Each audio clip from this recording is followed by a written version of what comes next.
너희에게는 아버지가 있다. 할렐루야. 나에게는 하나님 아버지가 있다. 나에게는 하늘 아버지가 있다. 이 믿음을 더욱 충만하게 얻게 되시는 모든 성도님들 되시길 예수님 이름으로 축원합니다. 다음 화면을 보시겠습니다. 저 책은 그 많던 싱아는 누가 다 먹었을까라는 소설입니다. 343페이지짜리 이야기인데요. 혹시 읽어보신 분 계시나요? 읽지는 않으셔서도 아마 제목은 다들 들어보셨을 것 같습니다. 그리고 옆에 있는 사진은 그 책의 작가인 박완서 작가님입니다. 저분은 자신의 책으로 그리고 신앙으로 많은 사람에게 영향력을 끼친 분입니다. 그런데 저분의 인생은 두 번 크게 바뀝니다. 첫 번째 바뀌는 때는 1988년입니다. 88년 그 해에 무엇이 열렸죠? 맞습니다. 다음 화면을 보시겠습니다. 88년에는 서울 올림픽이 열렸습니다. 그리고 옆에 있던 캐릭터는 올림픽 마스코트라고 많이 알려진 누구죠? 호돌이입니다. 88년에는 우리나라 사람들을 포함해서 세계의 많은 사람들이 올림픽을 보면서 호돌이를 보면서 울고 웃으며 환호하며 이 기쁜 한 해를 보냈던 것 같습니다. 그런데 박완서 작가님에게는 88년이 인생의 최악의 한 해였습니다. 왜냐하면 3개월의 시차를 두고 남편과 아들이 사망했기 때문입니다. 먼저 남편분은 88년 5월에 폐암으로 사망했습니다. 그리고 아들은 당시에 25이었으며 서울대 의대를 다니고 있었는데요. 88년 8월에 교통사고로 사망합니다. 이렇게 남편과 아들을 잃었고, 그래서 작가님은 참으로 힘든 시간을 보내게 됐습니다. 그런데 작가님이 그 당시에 그보다 더 견딜 수 없었던 것은 바로 올림픽과 관련이 있다고 합니다. 뭐냐 하면 자신은 너무 심한 고통을 겪고 있는데, 그런데 세상은 올림픽 축제에 환호하는 것, 이것이 견디기 어려웠다고 합니다. 자기는 너무도 힘든데 아무도 자기를 알아주지 못하고 세상은 잘만 돌아가는 것, 바로 이것이요. 성도 여러분, 오늘 본문의 주인공은 야곱입니다. 그런데 야곱도 참 많은 고통을 겪습니다. 어린 나이에 집에서 도망 나와야 했습니다. 그리고 멀리 떨어진 외삼촌의 집에서 머물게 되었지만 그곳에서의 삶을 야곱은 이렇게 표현합니다. 31장 40절 말씀을 함께 읽으시겠습니다. 내가 이와 같이 낮에는 더위와 밤에는 추위를 무릅쓰고 눈 붙일 겨를도 없이 지냈나이다. 아멘. 더위와 추위를 억지로 견뎌야 했고 잠도 편히 잘 수 없었으며 이 외에도 온갖 억울한 일, 무서운 일, 답답한 일, 참으로 많은 힘든 일들을 겪었습니다. 그러나 야곱은 외삼촌 집에 머물면서 재산도 모았고 가정도 꾸릴 수 있었습니다. 그 후에 외삼촌 집을 떠나게 됩니다. 그리고 고향으로 돌아오는 길에 형을 만나게 됩니다. 이 형은 누군지 아시죠? 야곱을 죽이겠다고 야곱을 원수로 삼았던 형 에서입니다. 그러나 야곱은 이 형과도 화해를 합니다. 이렇게 해서 야곱에게 모든 일이 잘 풀려가는 것 같았습니다. 그러나 딸 디나의 일이 터집니다. 34장 2절 말씀을 함께 읽으시겠습니다. 휘위 족속 중 하몰의 아들 그 땅의 추장 세겜이 그를 보고 끌어들여 강간하여 욕되게 하고. 아멘. 야곱의 딸 디나가 외국인 세겜에게 몹쓸 일을 당하게 됩니다. 이 일이 디나와 야곱과 그 가족들에게 얼마나 큰 고통이 되었을까요? 그런데 이 고통은 이 범죄를 일으킨 당사자 세겜이 하는 일로 인해서 더욱 가중됩니다. 34장 11절과 12절 말씀을 함께 읽으시겠습니다. 세겜도 디나의 아버지와 그의 남자 형제에게 이르되 나로 너희에게 은혜를 입게 하라. 너희가 내게 말하는 것은 내가 다 주리니 이 소녀만 내게 주어 아내가 되게 하라. 아무리 큰 혼수와 예물을 청할지라도 너희가 내게 말한 대로 주리라. 아멘. 세겜은 디나를 강간하여 욕되게 한 범죄자입니다. 그리고 디나는 피해자고요. 그런데 범죄한 세겜이 피해자 디나를 자기 집에 감금합니다. 그런 상태에서 범죄자 세겜이 디나의 가족을 찾아옵니다. 그리고는 어이없게도 디나를 아내로 달라고 합니다. 이 일은 디나에게, 야곱에게, 그리고 가족들에게 매우 큰 고통을 주는 일입니다. 이와 비슷한 일이 2013년에 모로코에서 있었습니다. 다음 화면을 보시겠습니다. 모로코는 아프리카에 있는 나라입니다. 올리브가 잘 나며 관광 산업이 잘 되는 곳입니다. 그리고 저 옆에 있는 사진은 아미나라는 16세 소녀의 어머니의 사진입니다. 그리고 들고 있는 증명 사진은 아미나라는 소녀입니다. 이 소녀는 강간을 당합니다. 그런데 재판을 공정하게 해야 할 판사가 소녀에게 강간한 남자와 결혼할 것을 강요합니다. 판사가 이런 강요를 하는 근거는 모로코에는 형법 475조가 있기 때문입니다. 그 형법에는 강간범이 피해 여성과 결혼을 하면 처벌을 하지 않아도 된다고 규정하고 있었습니다. 그래서 이 법의 근거에서, 그리고 이슬람의 어떤 전통의 근거에서 판사는 소녀에게 강간범과 결혼하라고 강요를 했습니다. 그래서 이게 너무 억울했고 그리고 무서웠던 소녀는 자살을 합니다. 이 일이 많은 사람들의 공분을 불러일으켰고, 그래서 형법 475조는 개정이 됩니다. 이 정도로 소녀가 강간범과 그리고 판사로 인해서 받게 된 고통은 너무도 큰 고통입니다. 그런데 이러한 일이 디나와 야곱에게 일어나고 있는 것입니다. 그런데 이런 상황에서도 야곱은 이해가 안 될 정도로 아무것도 하지 못합니다. 그러자 디나의 일을 참기 어려웠던 디나의 오빠들이 이런 일을 합니다. 34장 25절부터 27절 말씀 함께 읽으시겠습니다.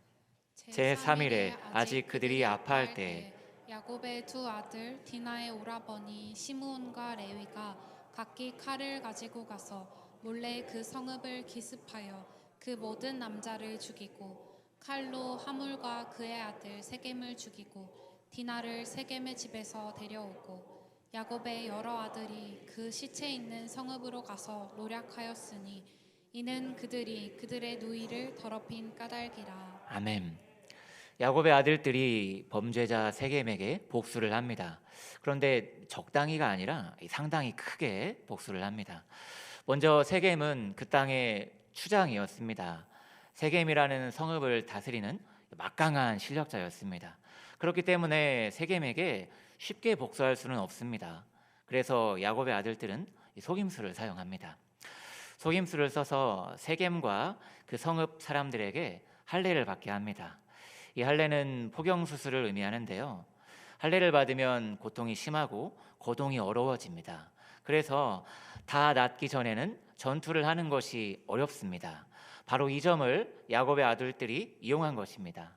그래서 속임수에 넘어간 세겜과 그 성 사람들은 할례를 받습니다. 그리고 할례를 받은 지 3일째 되는 날에 야곱의 아들들이 복수를 합니다. 범죄자 세겜을 죽입니다.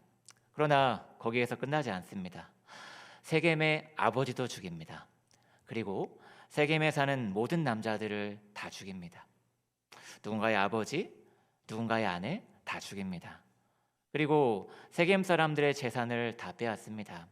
세겜 사람들의 가축도 다 빼앗습니다. 그리고 세겜의 어린아이들과 아내들을 사로잡습니다. 이렇게 야곱의 아들들은 크게 복수를 합니다. 그리고 이 모든 일이 끝난 상황에서 야곱은 아들들에게 이렇게 말합니다. 34장 30절 말씀 함께 읽으시겠습니다. 야곱이 시므온과 레위에게 이르되 너희가 내게 화를 끼쳐 나로 하여금 이 땅의 주민 곧 가나안 족속과 브리스 족속에게 악취를 내게 하였도다.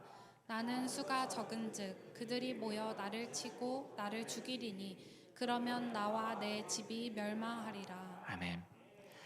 세겜 족속을 알고 있는 그 땅의 다른 족속들의 입장에서 본다면 야곱 가문이라는 외국인들이 세겜을 쳐서 망하게 한 것입니다. 그럼 가만히 있을 수 없습니다. 족속들이 힘을 합쳐서 야곱 가문을 완전히 끝장내야 합니다. 그래야 그들이 살 수 있습니다. 야곱은 이 당연한 일들을 아들들에게 경고한 것입니다. 그런데 아들들의 반응은 이렇습니다. 34장 31절 말씀 함께 읽으시겠습니다. 그들이 이르되 그가 우리 누이를 창녀같이 대우함이 옳으니이까. 아멘.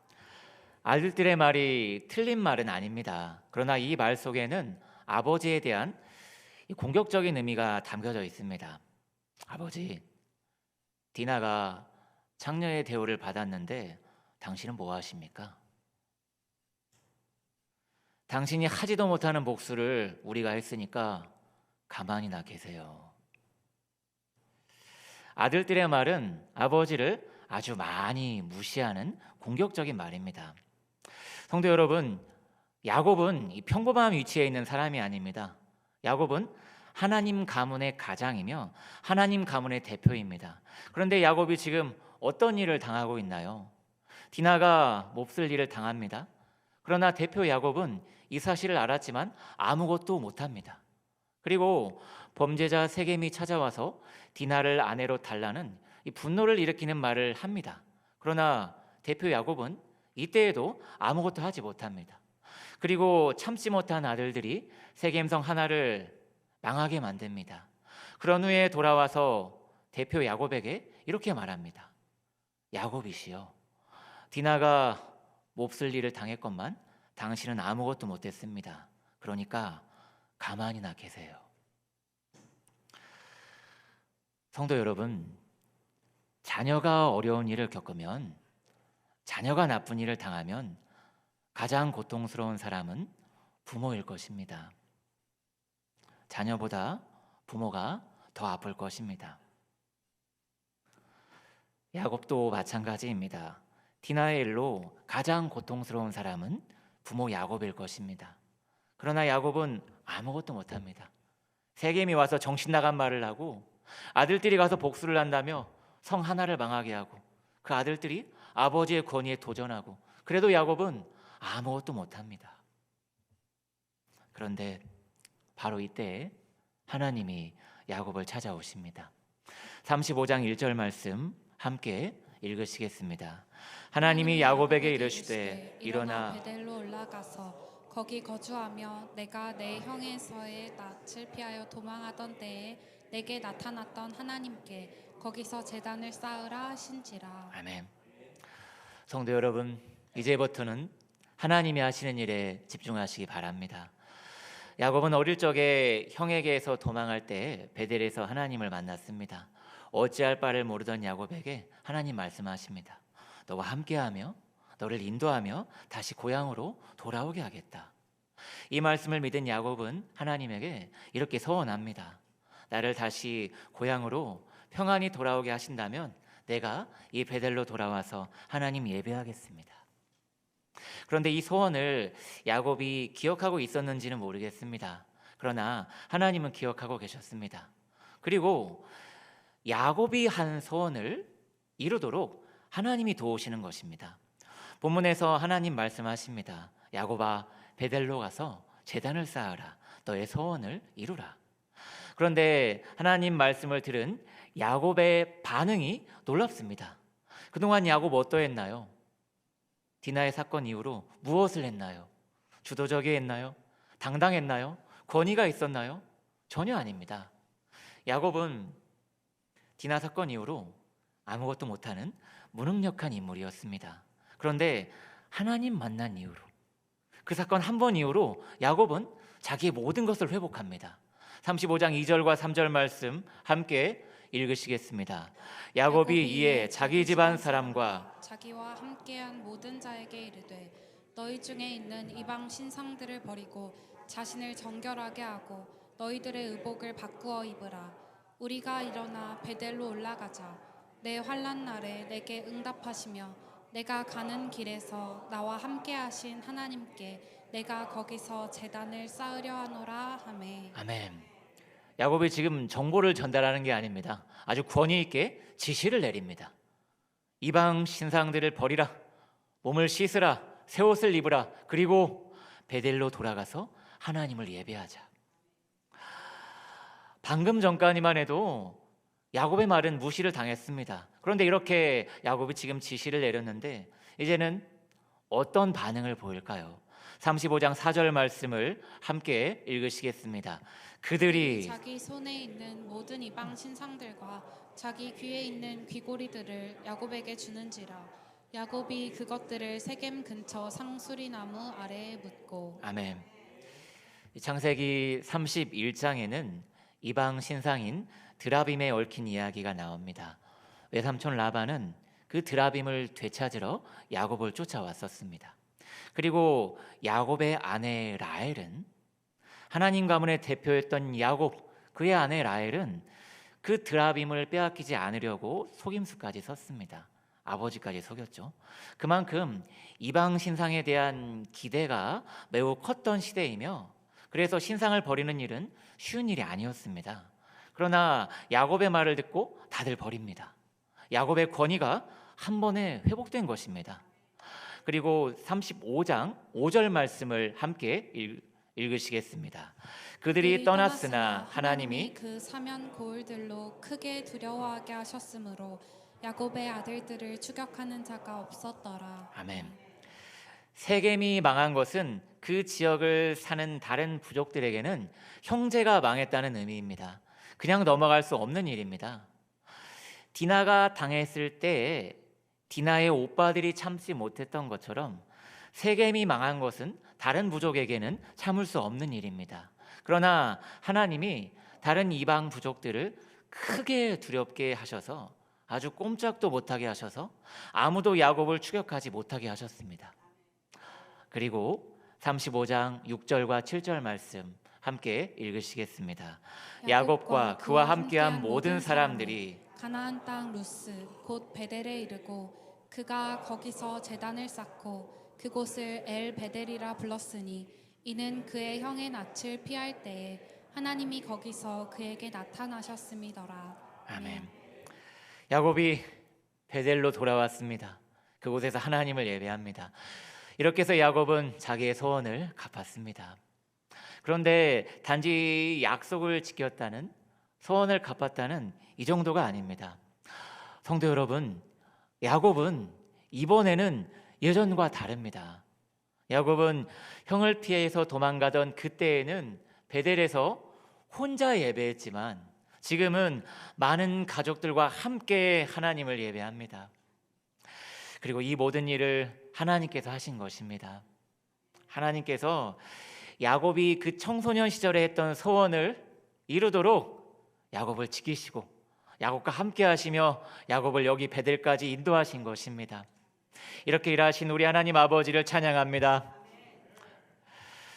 그런데 성도 여러분, 이렇게 해피엔딩이 된 것 같은데요. 그러나 그동안 야곱이 당했던 그 많은 고통들, 그건 무슨 의미가 있는 걸까요? 형 에서와의 일, 외삼촌 라반과의 일, 그리고 세겜에서의 일, 이 모든 일들이 야곱에게 어떤 의미가 되는 걸까요? 성도 여러분, 야곱은 분명 많은 고통을 받았습니다. 그러나 세상 사람들도 비슷한 고통 속에서 삽니다.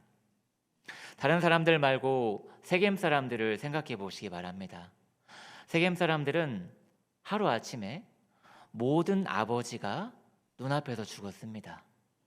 그 강하던 아버지가 할례라는 것 때문에 별다른 저항도 못하고 힘없이 외국인들에게 칼로 죽었습니다.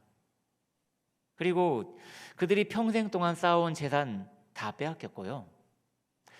그리고 분위기가 조금 다르긴 하지만 다음 화면을 보시겠습니다. 저기 좀 작지만 저기 나무 뒤에 가려진 간판의 글씨를 보시면 이 댕굴댕굴이라고 쓰여 있습니다. 저기가 뭐 하는 곳일까요? 맞습니다. 아시는군요. 네. 애견 카페입니다. 저 옆에 청하에 만평각 뒤쪽에 있습니다. 이 댕굴댕굴이라는 애견 카페입니다. 저도 몰랐고요. 누가 말해줘서 알게 되었는데요. 저 댕굴댕굴에 며칠 전에 가봤습니다.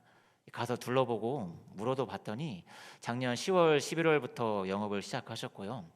평일에는 이 반려견들 데리고 쉬러 오시는데 오늘 같은 주말에는 많이 오신다고 합니다. 그리고 저곳에는 반려견들이 뛰어다닐 수 있도록 이 넓은 장소도 만들어 놓았고요. 그리고 아까 봤던 그 옆에 이 물을 받고 있던 그 장소가 있는데 수영장입니다. 누구 수영장일까요? 네, 반려견들 수영장입니다. 이 들어가서 수영하려면 10,000원입니다. 네. 그런데 저기에서 이 반려견들을 데리고 오신 몇몇 분들과 얘기를 나눠봤는데요. 진짜로 반려견들을 사랑하는 그분들의 마음이 진짜 많이 느껴졌습니다. 정말 아끼시고 많이 사랑하시더라고요. 그런데 성도 여러분, 이 반려동물에 대한 것은 예전에도 마찬가지인 것 같습니다. 구약 시대에도요. 사무엘하 12장에서는 나단 선지자가 한 사람에 대한 이야기를 합니다. 바로 새끼 양을 자기 딸처럼 키우는 이 가난한 사람 이야기요. 그 사람은 새끼 양을 자기 자식처럼 사랑하며 키웠답니다. 그럼 이 세겜 사람들은 어떠했을까요? 크게 다르진 않았을 거라 생각합니다. 누군가는 양을 자기 자식처럼 길렀을 것입니다. 또 누군가는 낙타를 자기 친구처럼 대했을 것입니다. 누군가는 강아지와 함께 뛰며 행복한 시간을 보냈을 것입니다. 그런데 성도 여러분, 그 모든 것들을 하루아침에 다 빼앗겼습니다. 사랑하는 가족과 힘들게 쌓아온 재산과 그리고 반려동물들, 그 모든 것들을 하루아침에 야곱의 아들들에게 다 빼앗겼습니다. 성도 여러분, 야곱도 굉장히 큰 고통 속에서 살았습니다. 그러나 세겜 사람들도 똑같습니다. 그럼 이런 상황 속에서 본문은 우리에게 무엇을 말하고자 할까요? 바로 이것입니다. 다음 화면을 보시겠습니다. 함께 읽으시겠습니다. 야곱에게는 하나님이 있다. 할렐루야. 성도 여러분, 본문은 우리의 현실에 대해서 말하고 있습니다. 본문은 이렇게 말합니다. 세겜 사람들도 야곱도 모두 다 고통 있는 이 현실 속에서 살아간다. 그러나 야곱에게는 하나님이 계신다. 야곱과 함께 하시고 그를 놓지 않으시고 그를 붙잡아 인도하시고 귀엽고 베델로 이끄신 하나님, 야곱에게는 하나님이 있다. 박완서 작가님의 이야기를 마저 하겠습니다. 작가님은 남편과 아들을 잃은 후에 고통도 고통이지만 억울함이 가시지 않았습니다. 왜 남편이, 왜 아들이, 왜 죽어야 돼? 이 분노가 계속해서 올라오는데 이 분노를 처리할 방법이 없었습니다. 그래서 작가님은 그 분노를 신에게 쏟았습니다. 다음 화면을 보시겠습니다. 한번 함께 읽어보시겠습니다.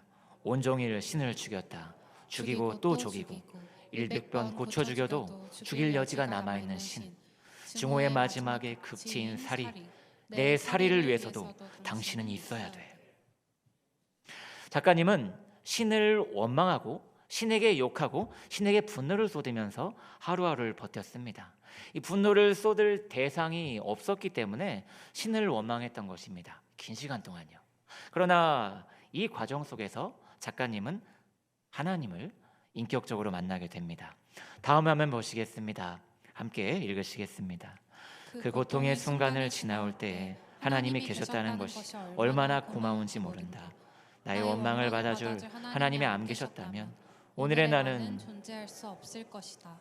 그분의 침묵은 더 많은 원망을 듣고자 하셨던 배려였던 것이다. 기도 한 번으로 해결할 수 없는 고통이 분명히 있습니다. 은혜 한 번 받아서 해결이 안 되는 아픔이 분명히 있고요. 작가님에게는 하나님이 함께 하셨던 것입니다. 그래서 그 지독한 고통 속에서도 자기의 삶을 포기할 수 없었습니다. 그리고 결국 야곱이 하나님 만난 후에 베델로 돌아와서 하나님을 예배했던 것처럼 작가님도 하나님을 만난 후에 예배하는 삶으로 나아가게 됩니다. 성도 여러분, 세상 사람은 어떠한가요? 세상 사람은 넘어지면 혼자입니다. 세상 사람은 실패하고 망해서 앞이 안 보이면, 희망이 없으면 그들은 자기 인생의 마지막을 자기 혼자 결정합니다. 포기하거나 방황하거나 또는 막무가내로 범죄를 하거나 마약을 하거나 그리고 최종적으로 수어사이드, 자살, 망하는 결정을 혼자서 내리고 행동에 옮깁니다. 그러나 우리는 어떠할까요? 현실적으로 생각해 보시기 바랍니다. 예수님 믿으면 안 다치나요? 예수님 믿으면 상처를 받지 않게 되나요? 예수님 믿으면 기도만 한 번 하면 고통이 싹 사라지나요? 그렇지 않은 것 같습니다. 예수님 믿어도 고통스러운 일이 찾아오며 예수님 안 믿어도 고통스러운 일 찾아옵니다. 그런데 이러한 현실 속을 사는 우리에게 본문은 뭐라고 할까요? 이렇게 말합니다. 예수님 믿어도 또는 안 믿어도 고통은 찾아온다. 누구에게나 찾아온다. 그러나 너희는 세상 사람과 다르다. 뭐가 다르냐면 너희에게는 하늘 아버지가 있다는 점이다. 하늘 아버지가 너희를 붙잡아 주시고 너희와 함께 하신다. 너희가 혹시 넘어지면 곧바로 일으켜 주시고 너희가 방황할 때, 고민할 때, 힘들어할 때 그때에는 하나님이 너의 심장보다도 더 가까이에서 너와 함께 하신다. 너가 교만할 때에는 낮춰주시고 너가 움츠러들 때에는 너를 위로하시면서 너의 인생 전체를 통해서 너를 위대한 하나님의 백성으로 키우고 계신다. 다음 화면을 보시겠습니다. 함께 읽으시겠습니다. 너희에게는 아버지가 있다. 아멘. 본문은 말합니다. 너희에게는 아버지가 있다. 방관하는 아버지 아니다. 함께 하시며 사랑해 주시며 너희를 훌륭한 자녀로 귀엽고 키워내시는 하나님 아버지시다. 그 아버지가 있기 때문에 너희는 절대로 끝장날 수 없다. 너의 인생은 망할 수가 없다. 조금만 기다려봐라. 하나님이 너의 앞길과 너의 인생과 너의 삶을 어떻게 가꾸어 가실지 기대하고 기다려봐라. 너희는 고통 때문에 인생을 포기하는 세상 사람들이 아니다. 너희는 야곱처럼 그 온갖 어려움과 고통 속에서도 차근차근 가정을 이루어 나가게 되고 그 모든 원한들을 하나하나 풀어 나가게 되고 결국 하나님을 예배하는 예배자로 점점 성장하게 될 것이다. 우린 이렇게 놀라운 사람들입니다. 성도 여러분, 야곱에게는 하나님이 계셨습니다. 하나님이 야곱과 함께 하시면서 그를 베델까지 이끄셨습니다. 그런데 여기가 끝이 아닙니다. 하나님의 일하심은 한참 더 나아갑니다. 하나님이 이 야곱을, 그 사기꾼, 그 야곱을 어디까지 인도하시는지, 어느 수준까지 길러내시는지 한번 보시기 바랍니다. 47장 7절과 8절 말씀 함께 읽으시겠습니다. 요셉이 자기 아버지 야곱을 인도하여 바로 앞에 서게 하니 야곱이 바로에게 축복하매 바로가 야곱에게 묻되 내 나이가 얼마냐. 아멘. 창세기의 후반부에서 야곱이 바로를 축복합니다. 그런데 본래 축복은 힘 있는 자가 약한 자에게 하는 것입니다. 축복은 더 크고 높은 자가 작고 낮은 자에게 하는 것입니다. 그런데 당시에 바로는 어떤 수준의 인물이었을까요? 지금은 세계 1위 강대국이 미국인 것 같습니다. 그런데 야곱의 시대에는 애굽이 최강대국이었습니다. 그리고 애굽은 지금의 미국보다 더 컸을 것입니다.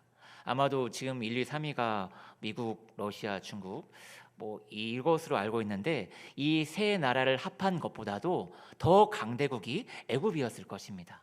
그리고 바로는 그 애굽에서 가장 높은 통치자였습니다. 애굽의 왕 바로의 힘은 엄청났습니다. 바로는 애굽과 그 애굽을 아는 모든 사람들에게 거의 신이었습니다. 그런데 야곱은 뭡니까? 야곱은 바로 앞에서는 사람도 아닙니다. 바로에게는 야곱이라는 존재는 이 동등한 인간이 아닙니다. 그냥 총리 요셉 때문에 얼굴이나 한번 보는 하찮은 인간일 뿐입니다. 그런데 그 하찮은 야곱이 신처럼 높은 바로를 축복합니다. 큰 자가 작은 자를 축복하는 게 아니라 반대로 작고 작은 야곱이 높고 높은 바로를 축복합니다.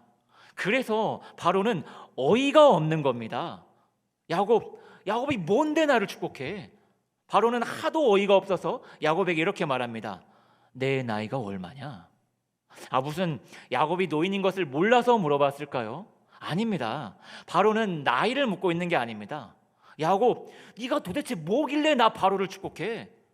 또 야곱이 나 바로에게서 축복을 받는 게 마땅한데 하찮은 야곱아, 너 따위가 도대체 뭐길래 감히 나를 축복해? 이런 의미입니다. 성도 여러분, 하나님은 야곱을 그 시대에 거의 신처럼 높임을 받는 바로 왕, 그 바로를 축복할 수 있을 정도의 큰 사람으로 키워내신 것입니다. 그런데 기억하시기 바랍니다.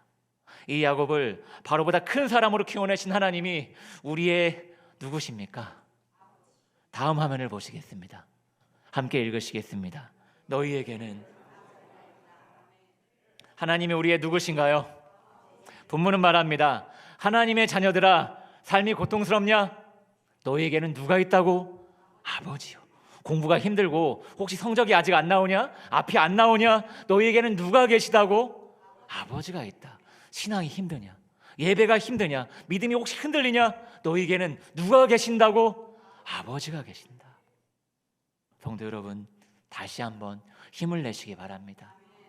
공부, 직장, 일, 개인 신앙, 교회 생활, 그리고 관계, 가족 관계, 깨어진 관계, 끊어버리고 싶은 관계, 그 모든 부분에서 다시 한번 힘을 내시기 바랍니다.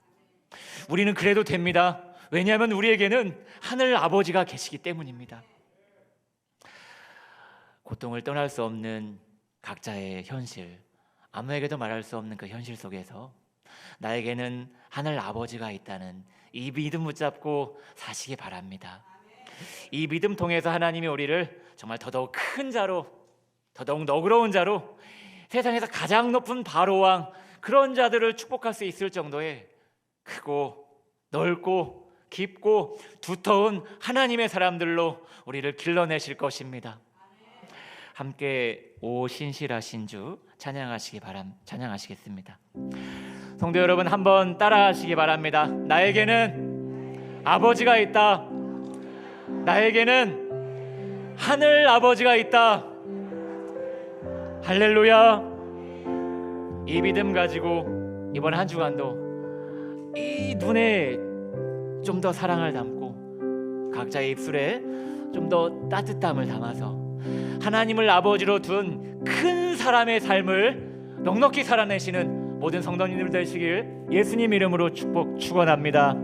아멘. 찬양하시겠습니다.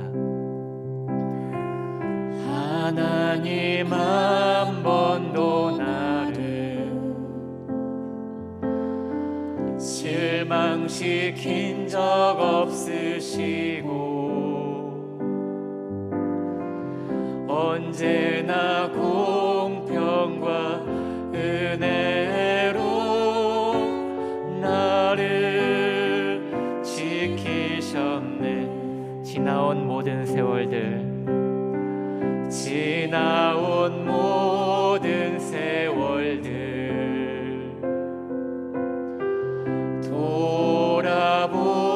돌아보아도 그 어느 것 하나 주의 손길 안 미친 것 전혀 없네. 오 신실하신 주, 오 신실하신 주, 오 신실하신 주, 내 너를 떠나지도 않으리. 아멘. 내 너를 버리지도 않으리라 약속하셨던 주님, 그 약속을 지키사 이후로도 영원토록 나를 지키시리라. 우리 진심으로 한 번만 더. 오 신실하신 주, 신실하신 주, 오 신실하신 주, 내 너를 떠나지도 않으리라, 내 너를 버리지도 않으리라 약속하셨던 주님, 그 약속을 지키사 이후로도 영원토록 나를 지키시리라 확신하네. 이후로도 영원토록, 이후로도 영원토록 나를 지키시리라